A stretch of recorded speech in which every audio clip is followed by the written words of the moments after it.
네, 안녕하세요. 오늘은 정말 멋진 우리 그 예비 사업가, 벌써 이제 온실이라는 회사를 창업을 했고, 또 이제 교육 SNS를 통해서 이런 산간벽지, 그리고 우리나라의 모든 교육 시장을 평정하겠다, 이런 당찬 포부를 가지고 지금 창업 시장에 뛰어든 우리 이성빈 대표이사님을 모시고 인터뷰를 하겠습니다.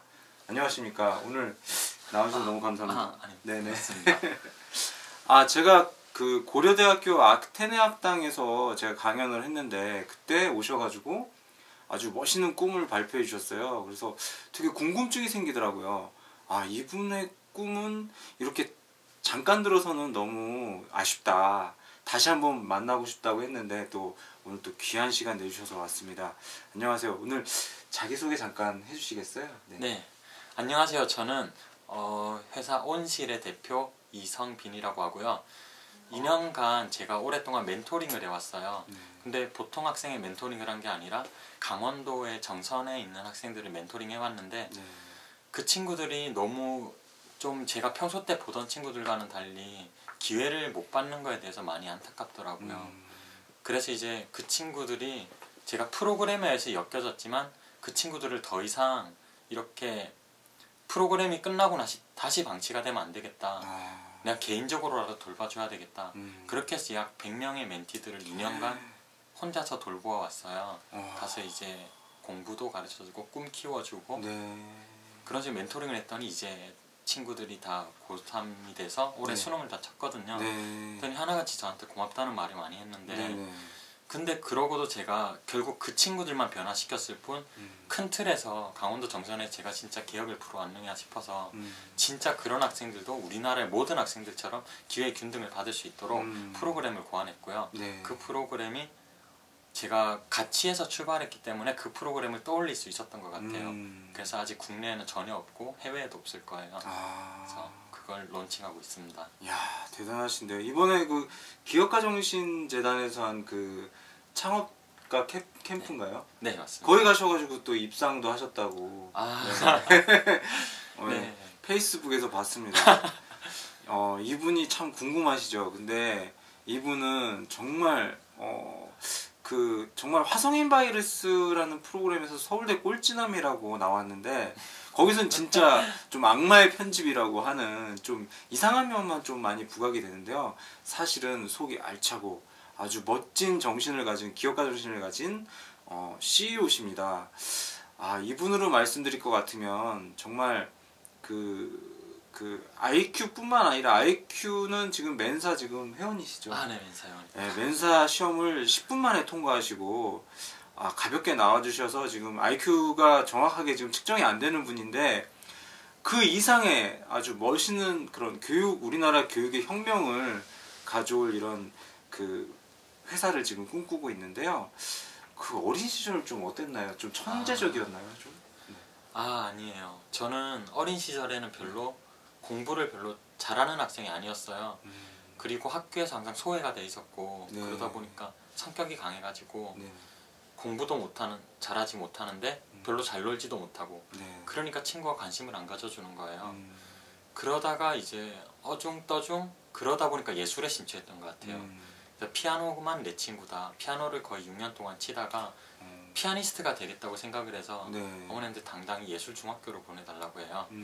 근데 제가 한 일주일을 울었는데도 그게 승인이 안 나가지고 어머니가 또 대단하신 분이셨나 보네. 네, 교육적으로 너무 열의를 불태워가지고 안 된다. 그래서 이제 일반 중학교를 갔죠. 잘 생각해보면 어린 시절에 제대로 된 판단하는 것보다는 부모님 맞을 확률도 있고요.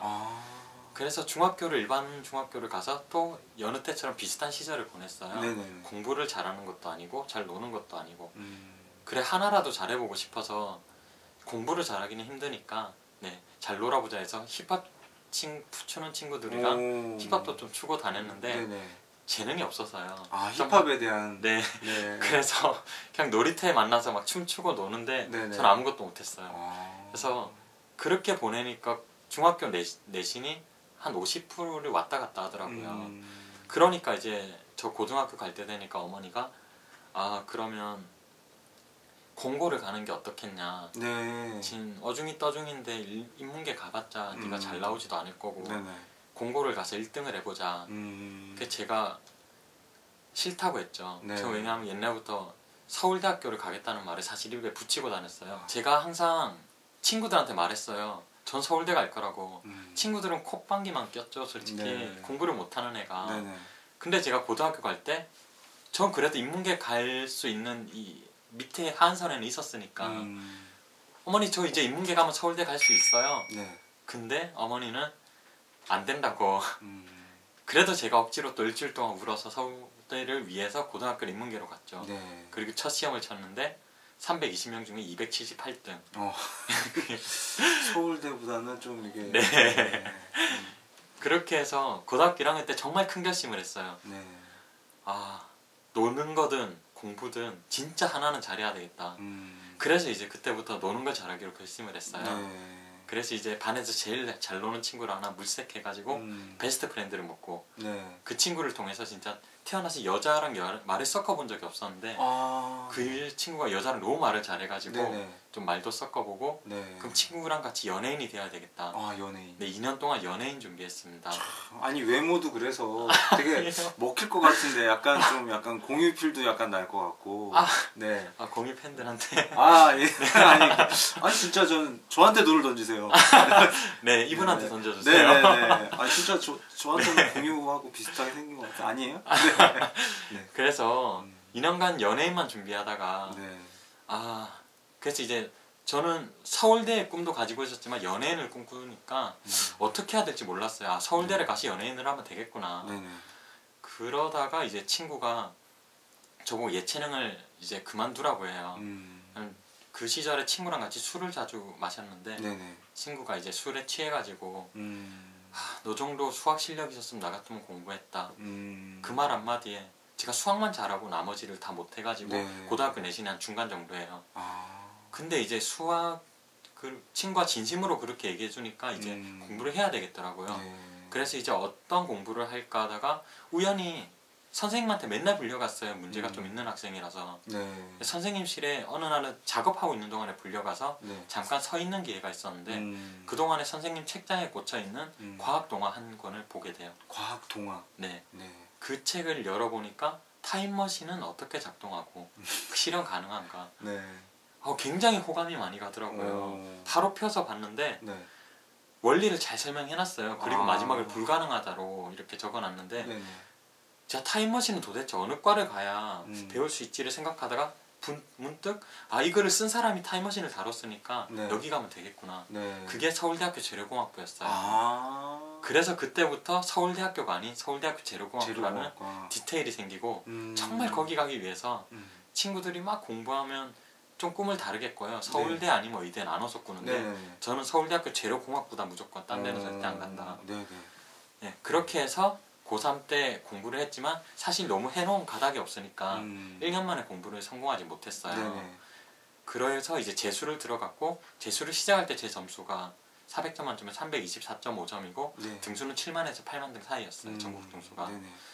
근데 이제 재수를 시작하면서 이제 정말 꿈을 꾸기 시작했죠. 사실 제가 평소 때 여자 경험이 없다 보니까 여자만 보면 눈이 조금씩 돌아갔거든요. 재수 시작하고 3개월 동안 네. 너무 좋아하는 여자가 생겨가지고 그 친구한테 정신 팔다 공부를 하나도 안 해서 성적이 안 올랐어요. 네. 근데 다행히 그 친구가 다른 남자랑 사귀는 바람에 네. 저는 하루 동안 눈물 쫙 빼고 네. 네가 어떤 남자를 찾는지 보여주지. 나는 세상에서 제일 잘 되는 남자가 될 거야. 네, 그때부터 330점이었던 제 점수가 네. 한 달에 30점씩 올랐어요. 와, 이거 무슨 네, 대단하네요 진짜. 네, 8월쯤에 이제 전국 10등권으로 진입하고요. 그때부터는 이제 공부 말고 딴 것도 해도 되겠다. 그래서 이제 제가 그때부터 다이어트를 시작했어요. 네. 그래서 당시 공부만 신경을 써서 몸무게가 88kg까지 불었는데 이제 수능 칠 때쯤에는 그 2달간의 다이어트로 13kg를 뺐습니다. 혹독한 어떻게 보면 진짜 복수네 진짜. 네. 최고의 복수네 얘. 네. 질질 짜는 걸로 끝나는 게 아니라 한 달에 30점씩 올리면서 복수를 했습니다. 와 진짜 너무 그 의지의 CEO인데요. 네. 사실 복수는 그래야 된다고 생각해요. 상대방을 해하는 게 아니라 네. 내가 어떤 사람인지 보여주는 거. 야. 그런 식으로 꿈을 키우는 게 긍정적인 복수네요. 네. 어떻게 보면. 사람이 후회하게 만드는 거죠. 아. 제가 살아온 방식 모토가 거의 그쪽하고 맞닿아 있어요. 누구에게도 해를 끼치는 방식이 네. 아닌 내가 저런 사람을 찾구나. 네. 그런 후회만 들게 만드는. 네. 본인한테도 참 좋은. 네, 저한테도 굉장히 좋고 네. 그래서 사실 모든 것이 계기가 되는 것 같아요. 잘 돼도 계기가 되고 음. 못 돼도 계기가 되고 네. 세상은 뭐 아름답다로 이상한 결론으로 갈 수도 있는데 네. 어쨌든 그렇게 해서 이제 거의 전국 10등권으로 진입을 하니까 네. 다이어트도 하고 수능 치고 나서는 수능 칠 때는 또 너무 긴장이 돼서 아무것도 못했어요. 네. 그럼 이제 수능 치는 날이 되어서 제가 첫 수능 때 너무 긴장을 했던 게 생각나서 네네. 그래 긴장하지 말고 잠을 푹 자야 되겠다. 그래서 그 전날 밤 10시에 누웠는데 네네. 잠을 못 잔 거예요. 아. 아예 못 자고 네네. 새벽 5시 반까지 제가 잠을 못 잤어요. 계속 시계를 봤는데 잠이 안 오고 아. 그렇게 30분을 자고 수능장에 갔었어요. 네. 그래서 컨디션이 이제 정말 나빠가지고 안 되겠다 싶었지만 사실 좀 마음만 조금 바꿔 먹으면 아니야 난 30분이라도 잤네? 잠은 자고 왔잖아. 그러면 조금만 평소 하는 집중보다 조금만 더 하면 되잖아. 그렇게 해서 이제 수능을 쳤고 전국 10등권은 아니더라도 한 전국 200등권으로 수능 점수가 나와서요. 네. 그 이제 수능 점수 자체가 거의 공대 전체에서 탑이 됐고 우리 과에서도 탑이었고요. 야, 여자가 그 효녀네요. 심적이네요. 그 서울대 재료공학과가 정말 말로만 듣던 그런 학과인데 보통 사람들은 그렇게 생각 안 하는 그런 독특한 네. 타임머신을 만들어 보겠다는 걸로 가셨잖아요. 네. 근데 들어갔을 때 이제 교수님한테 그런 말씀을 해보셨나요? 한 번도 못했습니다. 들어가고 나니까 네. 특히 좀 교수님들이 대부분 좀 보수적이라는 느낌 많이 받았어요. 그래서 진짜 진지하게 제가 고민이 떠오를 때 타임머신 외에도 네. 학과 공부 외에 다른 거에 대해서 고민이 좀 많았는데 그거에 대해서는 한 번도 상담 못 받아봤고 지도 교수님도 한번 만나본 적도 없고요. 그래서 이제 그냥 학과를 떠나야 되겠다 뭐 이런 생각까지 했어요. 네네. 한번 들어가자마자 깨달은 게 타임머신 만드는 학과가 아니구나. 그래서 네, 전 다른 공부에 훨씬 흥미가 많았거든요. 네, 그래서 사실 제가 좀 이런 교육 아이템으로 교육 컨텐츠로 이곳에 시장에 나올 생각이 없었고 제가 다른 아이템도 좀 몇 개를 준비하고 있었거든요. 근데 이제 결과적으로 그렇게 만든 건 제 멘티들이고요. 좀 그 교육 아이템에 대해 제 생각을 조금 더 가미하게 된 거는 제가 대학을 공대를 갔다는 사실 때문에 근데 제가 공대를 가서 느낀 건 제가 물론 공학, 수학을 잘하고 과학을 잘했지만 저는 절대적으로 문과 성향이거든요. 그런데 고등학교 때 사람들, 어머니도 그렇고 선생님도 그렇고 너는 수학을 잘하니까 공대를 가는 게 맞다. 공대, 의대 이쪽 계열로 추천하니까 그게 결국은 우리나라의 꿈이나 적성을 찾아주는 교육이 잘못된 것 같아서 그쪽까지 포함하는 컨텐츠로 만들고 있어요. 아직 그 구체적으로 공개하기는 좀 어려운 그런 건가 보죠. 어렵다기보다는요. 네. 아직 구체적으로 정해지지가 않아서 그래요. 그렇구나. 네. 혹시 그 멘티들 중에서 기억에 남는 친구가 있다면 네. 사실 이제 멘티 중에 2명 정도가 크게 기억에 남는데요. 네. 한 명은 서울대학교에 강원도 정선하고 서울대가 제휴를 해서 네. 온 캠프에서 온 친구였고요. 네네. 그 친구는 그러니까 거기 있는 친구들 대부분이 그래요. 꿈이나 이런 게 좀 약해요. 단지 현실에서 노는 걸 좋아하고 부모님들도 대부분 약간 좀 안 좋게 가난해지신 분들도 많고요. 그 지역 특성상. 네네. 그리고 서울 지역에 살다가 집이 망해서 이렇게 넘어온 애들도 있고 그래서 그냥 하루하루를 즐기면서 살다 쪽이지 꿈을 가지지 못해요. 현실에 그냥 안주한. 네. 그냥 노는 게 좋지 이렇게 놀다가 그냥 나중에 어떤 회사에 뭐 아르바이트를 하든 취직을 하고 제가 공부 잘하는 애들은 난 강원대 갈 거야 이렇게 강원대는 그쪽에 서울대거든요. 그 정도 꿈을 가진 애들이 이제 서울대에서 만났을 때 네. 그냥 그랬어요. 처음부터 다른 세계 사람으로 보더라고요. 네. 다른 세계 사람이 아니라고 생각하는데 네. 그런데 그 부분에 대해서는 일반적인 인식도 있고 수용을 하기로 했어요. 아니란 거 보여주면 되니까. 네네. 그러면서 이제 정말 서울대생 같지 않게 행동을 일부러 그런 건 아니고 그냥 항상 옆에서 친하게 더 잘 놀고 더 재미있게 보내주고 네. 그러다 보니까 학생들의 이렇게 그런 게 허물어지더라고요. 정말 좋아하는 사람으로서 따르기 시작하고 네. 그러면서 이제 제가 다니고 있는 서울대를 보여주면서 너 서울대 오고 싶냐고 아니, 제가 어떻게 가요? 그러면 올 수 있다고 왜 못 온다고 생각하냐고 네. 미래의 가능성은 무조건 열려 있는 거고 네가 뭘 하고 싶다고 해도 할 수 있고 서울대로 오고 싶으면 서울대도 올 수 있다. 나도 왔잖아. 제 얘기도 해주고 네.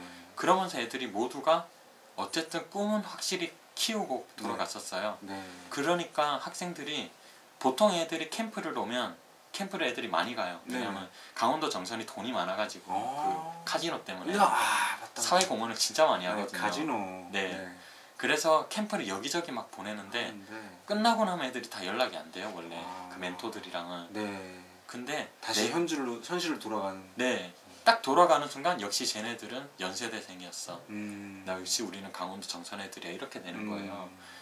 그 상황이 싫었기 때문에 저는 이제 너 이제 뭘 하든 내가 도와준다. 앞으로 대학 갈 때까지 그 대학하고 나서도 나랑 계속 소통하면서 내가 큰 사람이 되어 있을게. 너 나 보면서 큰 사람 되라. 그렇게 해가지고 연락을 끝까지